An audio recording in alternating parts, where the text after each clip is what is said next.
All right, good morning everyone. It is about July 17th. It's kind of a rainy day here in Hollis, New Hampshire. But let's go in and see what the greenhouse looks like. Those tomatoes that we saw earlier, here they are. A lot of dead material on the ground. They'll be picking all this up. The tomatoes, these things are huge. Those tomatoes are about 12 feet tall. Doesn't look like 12 feet. They're probably only 10 feet from the ground up. But what they've done is, if I look over here at some of the vines, look at these vines. That vine starts there at the pot and goes all the way over here. It goes about 3 feet horizontally and then goes straight up another 8 feet. That's got to be 10 to 12 feet tall. Those are beautiful plants. Here are their tomatoes. They've been picking the tomatoes and taking them to market. Now the odd thing is, the heater just came on. Now it could be 80 degrees out this afternoon, but here it is 7 o'clock in the morning and the heater is coming on because the greenhouse is getting just a little bit too chilly for these tomatoes.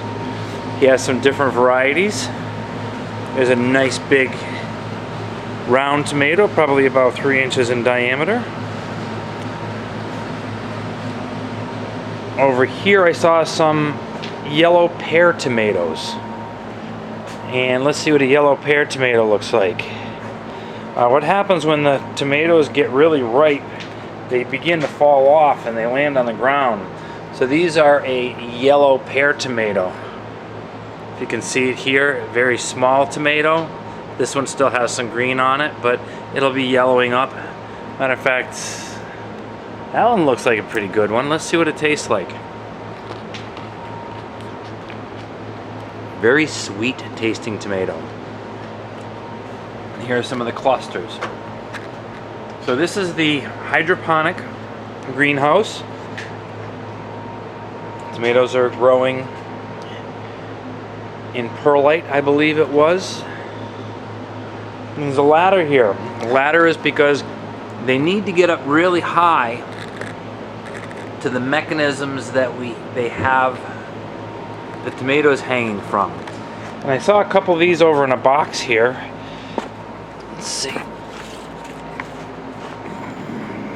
Basically, it's just a hook with a spool of string on it, and they just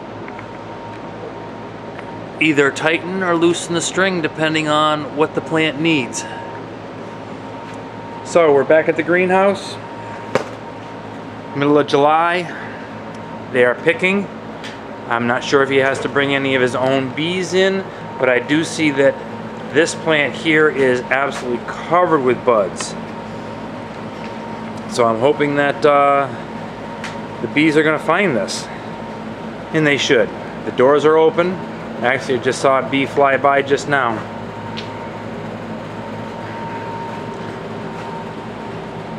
And these tomatoes will grow indefinitely. They will continue to grow because they're non-determinate. Non-determinate means that they will never stop growing.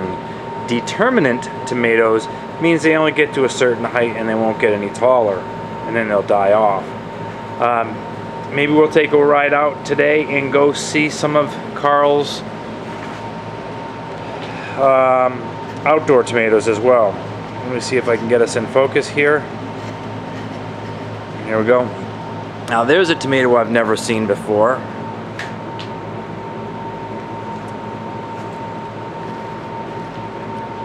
Look at those tomatoes. Almost black. Kind of a purpley color, a very, very dark tomato. I'm not sure if those are ripe yet. I'm going to try one. Wow. Very nice flavor. And these tomatoes are also growing in small clusters.